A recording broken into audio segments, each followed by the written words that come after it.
KML mineral separation യൂണിറ്റിൽ പച്ചക്കറി കൃഷിയുടെ വിളവെടുപ്പ് നടത്തി. ഓണത്തിന് 100 മുറം പച്ചക്കറി എന്ന ലക്ഷ്യവുമായി ജൈവം അമൃതം എന്ന പേരിൽ നടപ്പാക്കിയ ജൈവ കൃഷിയുടെ വിളവെടുപ്പാണ് നടത്തിയത്.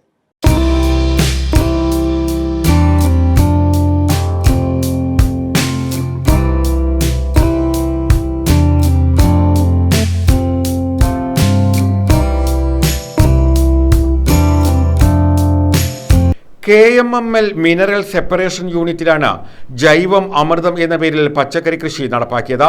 TS കനാലിനോട് ചേർന്ന് കിടക്കുന്ന 1 ഏക്കർ ഭൂമിയിലായിരുന്നു പച്ചക്കറി കൃഷി. ഇടവിളയായി ചെണ്ടുമല്ലിയും കൃഷി ചെയ്തു. ഒന്നാം ഘട്ട കൃഷിയിൽ 20 കിലോ വീതമാണ് വിളവ് ലഭിച്ചത്. വിളവെടുപ്പിന്റെ ഉദ്ഘാടനം mineral separation unit head MU Vijayakumar നിർവഹിച്ചു.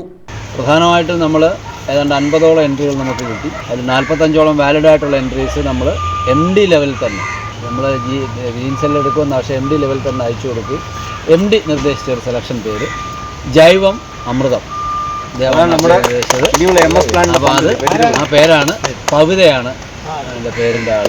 അപ്പോൾ ജൈവം അമൃതം എന്ന പേരാണ് നമ്മൾ ഇനിയുള്ള നമ്മുടെ അഗ്രികൾച്ചർ ഇനിഷ്യേറ്റീവ്സിന് കൊടുക്കുന്നത്. ഈ പ്രദേശമുണ്ട്. ഇത് കമ്പനി ഏറ്റെടുത്ത മൈനിങ് നടത്താത്ത പ്രദേശമാണ്. ഈ പ്രദേശത്ത് നമുക്ക് ഓണത്തിന് 100 മുറം പച്ചക്കറി എന്ന ലക്ഷ്യത്തോടു കൂടിയാണ് നമ്മൾ ഈ ചെറിയ ഇനിഷ്യേറ്റീവ് സ്റ്റാർട്ട് ചെയ്തത്.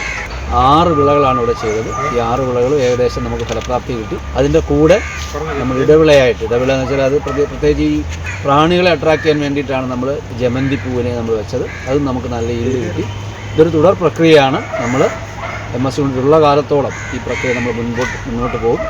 Mineral separation department head T Karthikeyan, green cell convener CP Harilal, Rajagopal, Gopakumar, Santhosh Kumar, Santhosh, Felix കമ്പനിയിലെ ഉദ്യോഗസ്ഥർ, ജീവനക്കാർ തുടങ്ങിയവർ പങ്കെടുത്തു. News bureau, Chavara.